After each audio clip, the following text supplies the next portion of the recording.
Hey everyone, we are with Jamiya Barnwell to help us bring awareness to the issue of domestic violence. She is a survivor of our event, Pose for Love. We want to bring awareness to the issue of domestic violence. Hey Jamiya, thank you so much. Hey, you're welcome.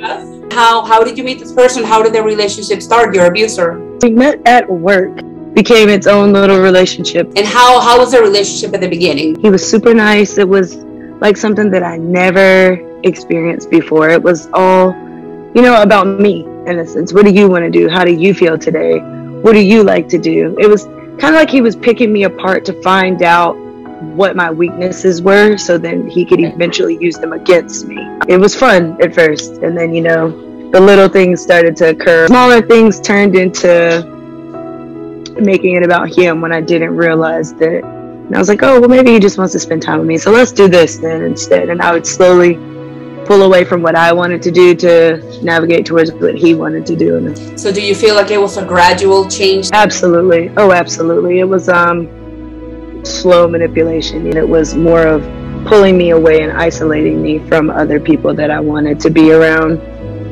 because those other people would see things that I wouldn't be able to see because of clouded judgment. One of the things that we hear all the time from victims is isolation. At first he did, but he tried to highlight bad things about my friends that I was, hanging around. Just simple things that in that state, I'm already broken. What else did your abuser do to change your life? I used to speak to my family all the time, and then it turned into really quick conversations, not wanting to talk on the phone around my family or not wanting to be on, the phone long with my friends. He was always over my shoulder looking, or, he always had something to say. So it was more of a nagging, defense mechanism where I just won't do it so I don't have to hear your voice. Got to a point where he kind of moved in with me, like started controlling my home. At the time, I'm like, oh, he really wants to spend time with me and be around me. But looking back now, it's like, oh, he wanted to be around me so he can control me more. I remember one time I was maybe 10 minutes late coming home from work, and I walked in and he was like, why are you late? And I just looked at him and I was like, before I could even explain to him what happened, my phone, he took it and threw it into the wall. And that right there was like, oh my God, you threw my phone. You really threw my phone. Was that the first time he got aggressive? Okay. The very first time. So I was just mind blown. I was like, you threw my phone and broke it. I'm like, I can't believe this. He did this. I was like, it's just my phone, whatever. He was like, I'll buy you a new one. We'll go through this. And he apologized. What kind of abuse did you suffer? So it all started mental. He just started to once he spent that time with me and found out what my weaknesses and insecurities were, he just kind of capitalized and built off of them. He would just name shame me, and it was unbelievable. We all had a party girl phase through college. Totally. And he would try to make me feel bad about having my party girl phase in college, and I was a cheerleader in college. He didn't like that, so he would try to capitalize off of that. He made you feel guilty about your past.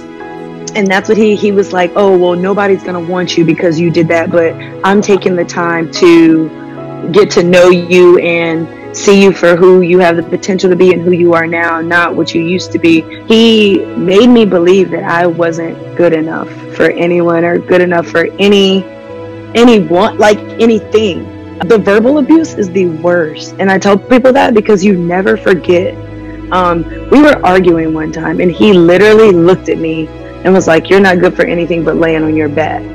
That is just one of the things that it sticks in my head. I know it's not true, but it's just one of those things that I remember, and it sucks because it won't go away, and I know it's not true, but I remember the argument like it happened yesterday. He already emotionally abused me and put me into that mind frame, so where I think no one wants me, so therefore I comply with everything he's telling me, verbally abusing me. Then it's more of the control thing. Like I used to go to church every Sunday, and I remember I was trying to put on a pair of thigh highs and he was like, oh, you're wearing thigh highs to church? Only wear thigh highs to church. I was on a kickball team, and I played football. He I just was like, oh, you don't need to do that, because it was guys there. Verbal abuse is horrible. A lot of people think for some reason that a domestic violence relationship only involves hitting, or when it gets physically aggressive. And emotional and verbal abuse can take it sometimes, to be honest with you, a bigger toll. Worse, when I realized it was horrible, is we were arguing just back and forth. You know, when you have a MacBook, your messages are accessible. I left my MacBook on the table, and one of my exes from high school, he just texted me to check in on me. And then I guess he took it upon himself to like scroll further back into these messages, and it made him upset. And I came home, and he just punched me in my mouth, and I was like, oh my God, here it goes. Was that the first time he hit you? The first time he hit me, and I just was like stunned. Like, phone flew out my hand, just earring flew out, and I'm just holding my face like, oh my God, like, you hit me. Just really hit me. Like, and he didn't say much. He just kept hitting me, and then he picked me up and threw me down on the ground. You know, I wanted to leave, but I was like, maybe he's just having a bad day, and he really cares about me. And that goes to, it spirals back to the, oh, well, I'm not good enough to be with anybody else, and this guy is taking a chance on me, so I need to fix this and make sure that he doesn't leave me. I just felt like a damsel in distress, and that I needed him. One day I decided to go hang out with my friends. We rode the motorcycles to Virginia. He didn't know. He literally broke the glass in the mirror in my room. He punched it. His entire hand was bleeding. While his hand is bleeding and he's doing all of this, he's still trying to hit me. You know, the apologies happen, the makeups, the, oh, I love you, let's work on this, let's go to counseling, let's get married, and young and dumb. I'll never do this again. You've heard a lot of people say, why don't you just leave? And that's one of the things that I really want to bring awareness to, because I've said that before, years ago, out of ignorance. And I feel so bad for ever saying that. That is the worst thing you could ever say. It takes an average of 7 attempts for a victim to leave an abusive relationship. 7. Yeah. I can't even count. Exactly. I can't even count. How many times did you try? Do you even know?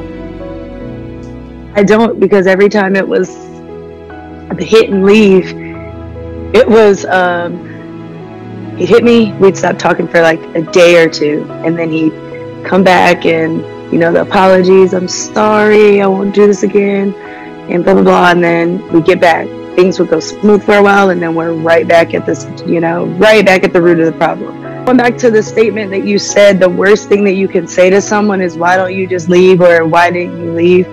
A lot of times, that's why people don't say anything, because I know I have my friends, when I finally told them, and my parents, like, some of my friends were crying because I didn't tell them. They're great friends. Even my mom, cried, and she was upset because she felt like, we were closer than that, and I would tell her. But it's those things that you don't want to tell people, because one, you're embarrassed. People are like, I don't believe that happened to you. That really happened to you? And I'm like, yeah. And then why don't you just leave? Oh, or when you're out in public and people don't know your situation, and other situations are happening and they're talking about it. Oh, I would have did this. I would have did this. I would have did this. My initial response is, you don't know what you would have done because you weren't in the situation. You can look outside of the situation a million times, but when you're actually put in that situation, you don't know what you're going to do. As a society, we need to stop the judgment, and we need to stop. Absolutely. We can't get to the conclusion as to, well, you got yourself into that situation, or why don't you just get out, or why don't you just leave? It is never that simple. And there's also the factor of fear. Were you afraid to leave? Yeah, very. I was. One, I was afraid to leave because he made me think that I had no one. Living in this false world. So that is one set of fear, where I was like, if I leave, I don't have anybody but him. And then the second part is, if I leave, is he gonna kill me? Is he really gonna like try to strangle me. I never knew what to expect. I never knew what to expect. I felt like it was best for me to just be accessible so I could stay safe. It sounds crazy to say it, but I know for sure that if I stay here, I have a fighting chance versus running away and having to look over my shoulder. Oh, he had a bad day. Maybe I could be nice and he won't hit me today. Or maybe he won't call me this and this today. I could kind of monitor him monitoring me. How did you get out? The Big Bang is what I The Big Bang. The Big Bang. Talk to me about the Big Bang. I was late at football practice and I came home and he was upset because I wasn't answering my phone. He literally punches me in my mouth.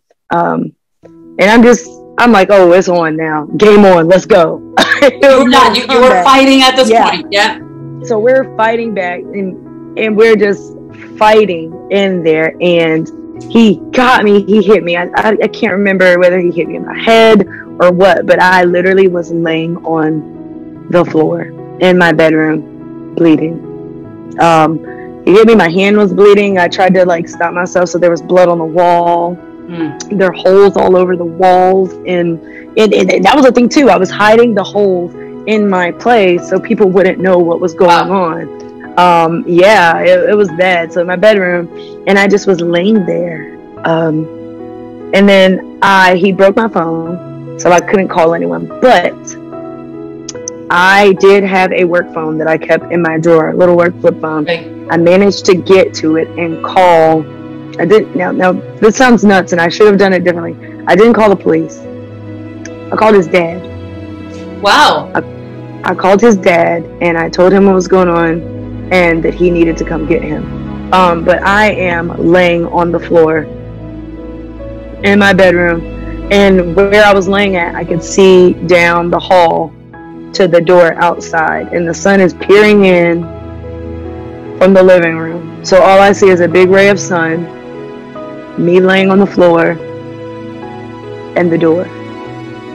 And I decided in that moment, I was like, I can't do anymore. I laid there, and I laid there, and I was heartbroken. I was hurt physically, mentally. In that moment, I decided that once I picked myself up, I called one of my guy friends, and I told him all the time. He literally saved my life. So he came and got me, and he took me to his house. I went to work, and again, he pops up at my job with flowers and everything, and I'm just like, I talked to him, and I let him know, this is not, I don't want to do this. I'm not doing it. He's literally 100 missed calls, text messages, voicemails. He filled my voicemails. That is correct. Yeah. Yes. It got to the point where I just let him fill my voicemail, because if I let him fill it, he can't leave messages. Even after you leave, there's still stuff happening. Yeah. And I'm feeling sad and upset and hurt and heartbroken. And then I didn't know what to do from there. A year went by, and I just kind of fought my way. Just kind of had a mask on for maybe a year, until I finally decided to tell my friends. I told my family. And that's essentially how I got out. I just told myself I didn't want it anymore. When you say things like this, the women had the most negative things to say about the situation. When I would tell women outside that I wasn't close to, and they'd be like, oh no, girl, I would have left. If it couldn't have been me, I wouldn't have dealt with that. No, not me. I don't know how you did that. It wouldn't have been me. I would have such and such. And then it spirals back to that. You don't know what you would have done. The way it works, wish women would be a little more sensitive to other women when it comes to domestic violence. Because I've said those things before out of ignorance, I would have never been in that position. I would have never allowed somebody to talk to me like that. And it's a lie, because we're women. We've all fallen in love with an idiot at one point in our lives. And I wish it was just one idiot. Yes, most exactly. At least a minimum of one. So when we look back, think, all of you women who are listening right now, none of you can tell me you've never fallen in love with an idiot. And it happens. We are human. We do things we don't think we're going to do. We fall for people we don't think we're going to fall for. And it can happen. We have got to stop judging. Like you were talking about, even after you leave, it's not I left and that's it. It's I left and this person is harassing me, and I left and I'm still afraid. And it's just I think we do have a very big ignorance problem in our hands as to what happens when somebody is in a relationship like that, and the cycle and everything that it takes to leave a relationship like that. And it is dangerous. It can be very dangerous for you to leave. I am so glad that you got out of that relationship. I'm so glad that you were able to have people support you. What do you want to say to people who are on the outside, who may know or suspect somebody who's going through a domestic violence relationship? But what is your advice to them to help that person, to help that victim? Well, if you even think that your friend or anyone you know is going through this, start to pay attention to their habits and their mannerisms. And if you notice that, their patterns are changing, you could, just, you don't even have to make a big deal out of it. Just say, if there's anything going on and you feel like you want to talk about it, I'm available. Just continuously make yourself available. Anyone that's going through it, that you need to advocate for yourself. Speak up. If you want to get out, or you are thinking about leaving, that means you should leave. If you have the thought that you need to leave because you're afraid to go to sleep, because you think he's going to kill you in your sleep, you need to leave. You can even tell someone at work. If you're embarrassed to tell someone that you're close to, tell your supervisor at work. Because if that is reported to you at work, you are required by law to say something. The organization that we're supporting at this event at Wolves for Love is Safe Alliance, and they have a hotline that you can call. They have a shelter. It's for women and children. It's a local resource if you're in Charlotte or anywhere near Charlotte. So, Jameya, what about now? Are you happy now? How's your life now that you're not in that relationship anymore? Give us the good news. I am extremely happy. Like, I'm so happy I'm about to cry. I went to therapy, and like I said, bad relationships, and then you finally get to the point where you just want to heal. You don't want to cry every day because you're sad or you don't know what's going on. You want to get up, and when I wake up, I feel like I have I feel like I have a purpose. I'm sorry, I'm really just... You do have a purpose. You do. You're helping somebody right now, so you do have a purpose. That's just one thing. That's why I started to tell people more about it, because you never know what people are going through. You can really come back. I'm living my life. I am in the best shape of my life, mentally, physically.